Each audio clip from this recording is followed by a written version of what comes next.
Aussie, Aussie, Aussie. Oi, oi, oi. Hello, everyone, and welcome to another UFC review. This is for UFC Fight Night. Whittaker versus Brunson, held at the Rod Laver Arena in Melbourne, Australia. The first time since last year that they went there. Yep, the second they hosted in Melbourne, with the first being UFC 193 in November last year. So, without wanting to waste any more of your time than I've wasted already, we're just going to get right to the fights, and we're going to start, obviously, with the prelim card. With the first fight on the card being Ben Gwynn, I think I'm pronouncing it correctly now, I've been trying for a while, against John Herrera, and Gwynn won by unanimous decision. And it was a really easy fight for Gwynn. I mean, Herrera was tough and he managed to tank a lot of shots, but Gwynn was just outclassing him mostly on the feet. Like, he did get some good takedowns as well, but he held John Herrera against the cage with really, really good strikes. Came over the top with a lot of them. He did get a knockdown Herrera, I think, in the third round at some point, but the fight was all Ben, without a doubt. I mean, he had it in spades. You could just tell, and he was having a lot of fun in there. And I like seeing it. I like seeing Ben win. You know, I had to space that because his surname sounds like the word win. It's confusing, but yeah, he did a good job. John Herrera, not so much, but he tried. Next up is Filthy Rich Walsh against Jonathan Meunier, who is kind of a newbie, and Meunier won by a decision. It was kind of it was fairly one-sided because Rich Walsh is a much shorter fighter, and Jonathan is very tall for a welterweight. He's 6'3". That is tall for that weight class, and he just like stuck to his range because he had a way longer reach than Tim did. Stuck to the outside, landed some really good kicks, good punches, did some good knees from the clinch, but Rich tried to get inside Jonathan's range and just could not do it. It's always a problem when you fight tall fighters, you just cannot get on the inside to try and land anything. And that was the same issue that Rich had with Jonathan, who trains at TriStar, which is like one of the most brilliant gyms like ever. You gotta remember it, but it gave us George St. who is single-handedly one of the best champions of all time. So you just gotta remember that. So yeah, Jonathan Meunier did a really good job. It's pardon me, and his nickname is the French Spider. I mean, come on. Next up was a much tougher fight to call, even though we do have a winner. Damian Brown against John Tuck.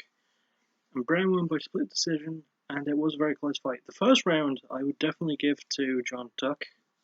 Like, he landed a hell of a right hand. Straight right as well. It wasn't a hook or overhand, it was a straight right. And it opened a cut across Brown's nose.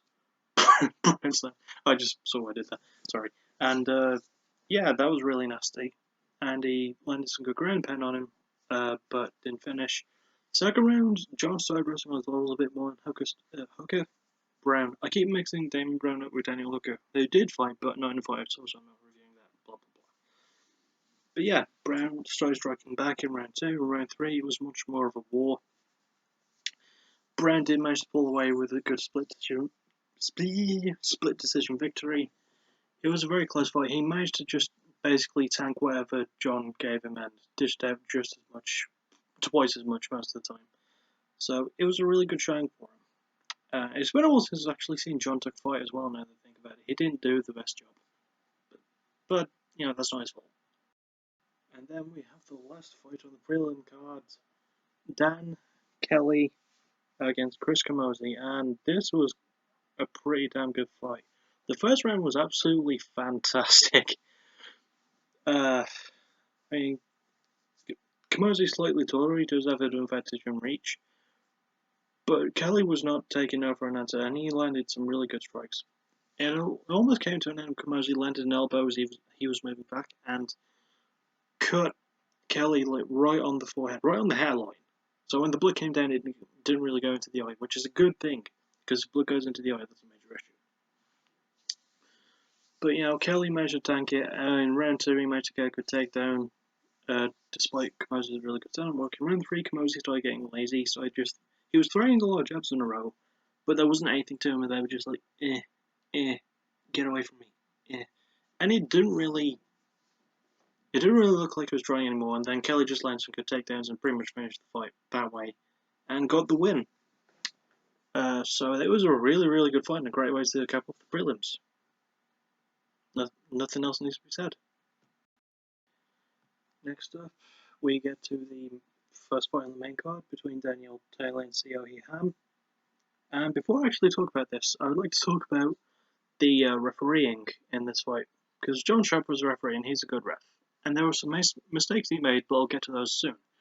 What I want to talk about is Steve Percival, who got booed more than some of the non-Australian fighters did, and Steve Percival is Australian, and you gotta remember, we're in Australia for this event.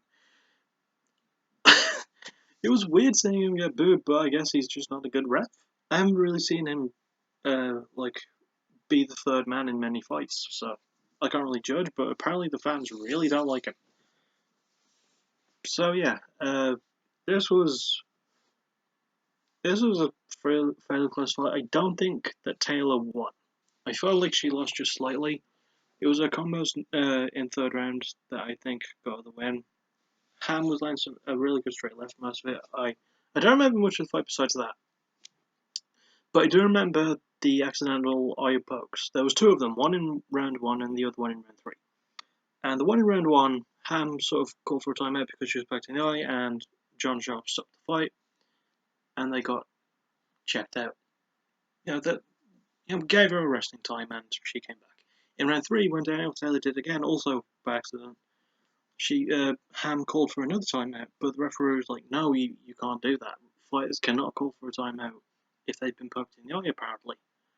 Which is weird, because I'm sure we've seen it before for one thing, and for another, the ref should have been doing his job. If a fighter's been poked in the eye, he's supposed to stop the fight. And there was a period where Ham was gesturing to her, basically saying, she fucking poked me, why did you not stop it? And the ref was like, well, because I didn't see the eye poke, apparently. And then he was like, the fight goes on, and Ham didn't know what was coming, and then Daniel Taylor started landing some really, really good shots. It was kind of a controversial moment in the fight. But Taylor won. Well, what can I say? And, actually, was it Brown? I think it might have been Damian Brown. He was kicked in the groin at the start of round 2, completely by accident, but he just got back up within 10 seconds, which means he literally has balls of steel. So let's just move on to the next fight. So the next fight was Khalil Rountree against Tyson Pedro. And Pedro won by round 1, rear naked choke, about 4 minutes in, so very near the end of the fight, end of the round. And apparently this extends his record to 5-0. All of his fights have ended the first round. I'm keeping my eye on this kid. There's not really much I can say, except for the fact that it was very close near the start, because Rountree, I've talked about his striking power before, he landed a really good right hand.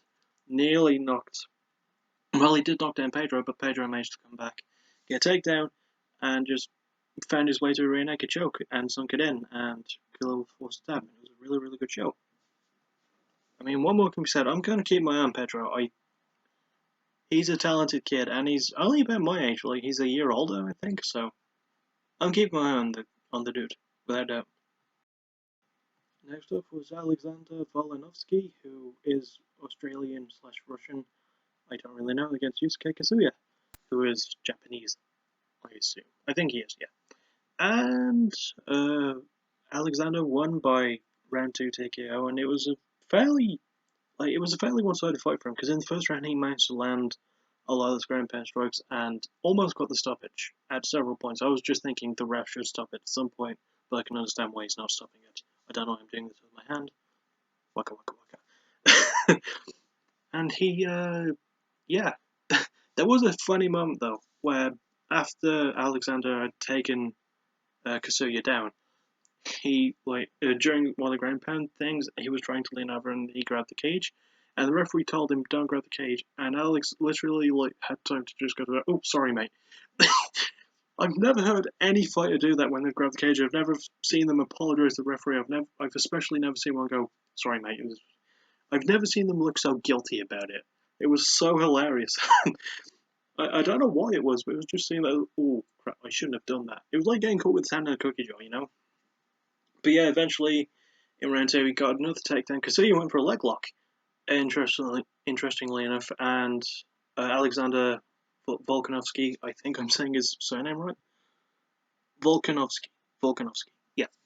He was caught in a leg lock, but that didn't stop him from basically taking Kasuya's back because Kasuya couldn't use his arms because they were focused on trying to trap Alexander's foot. Alexander just started landing a shitload of ground pound and eventually won by TKO. And I was like, yeah, good job. That was a good call by the ref to stop as well. I think the ref for that fight was Herb, who is one of the best refs. Like, not the best ref. He's like very, very close second to Big John McCarthy. It's Big John McCarthy, then Herb D, then Mario Yamasaki, then Eve Levy. And there's a hierarchy of refereeing. But those are some of the best ones. Let's move on. Next up is Kyle Noak against Omari Akhmedov. And Akhmedov won by unanimous decision, and it was a very one-sided fight for him, unfortunately. Which is a shame because I really like Kyle Noak, but he just doesn't have that fire under him, in my opinion. And I think it was probably because early on the fight, Akhmedov landed a really good overhand right that knocked Noak down. But throughout the most of the fight, he just stuck to what he could do. Omari stuck to really, really good striking, really good wrestling. And that's all I remember from the fight, really. I don't remember much of it, but I do remember Noak being hideously outclassed in most areas of the fight. And it was kind of a shame, because I do like Noak. I really do, but it just kind of sucked to see him lose like that. But good win for Akhmedov. He's another one to look out for, I think. And he did a good enough job to win the fight, so can't blame that. Can't have a go at that. I was trying to look for something else, but that was the first thing that came to mind. Next up is the co-main event of the evening between Australian fan favourite Jake Matthews and Andrew Holbrook. And Holbrook won by split decision. I don't really know why it was a split decision. I felt like he won by unanimous decision, but that's just me.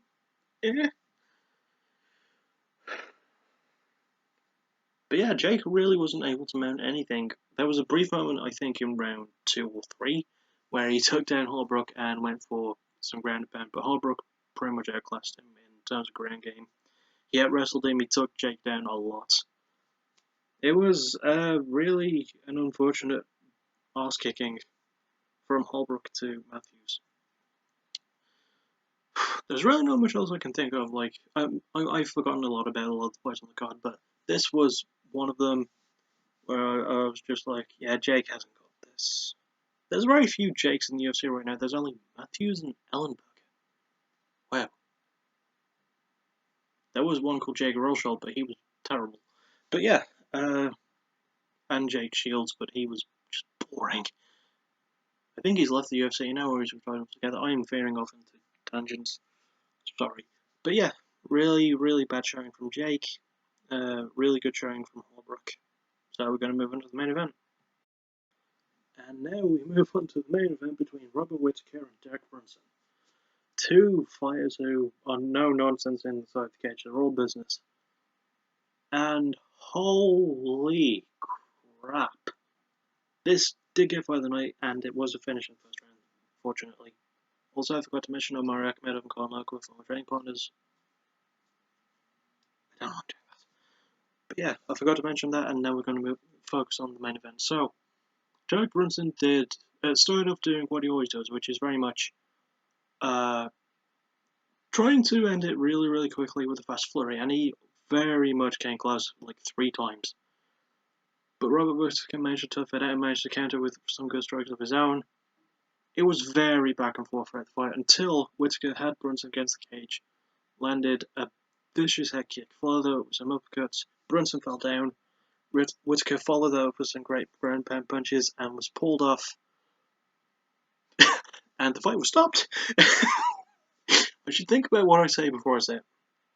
So yeah, it was a really good showing from Whittaker. And speaking of starting things off fast, one thing I forgot to mention was during the John Herrera and Ben Quinn fight. Cool clip. Yeah, Herrera landed a flying sidekick right off the bat. I just thought I'd bring that up. So it was a really good showing from Whittaker. He's definitely proven that he's one of the best middleweights like right now. He's such a young guy. He's got vicious knockout power. He's a really crafty veteran. I definitely think he could take on Bisping for the belt after Bisping has fought Yoel Romero and beaten him. I hope, because Bisping is my hero. He just is. He's not exactly that hero who was sleeping on my clothes uh, over there in the corner.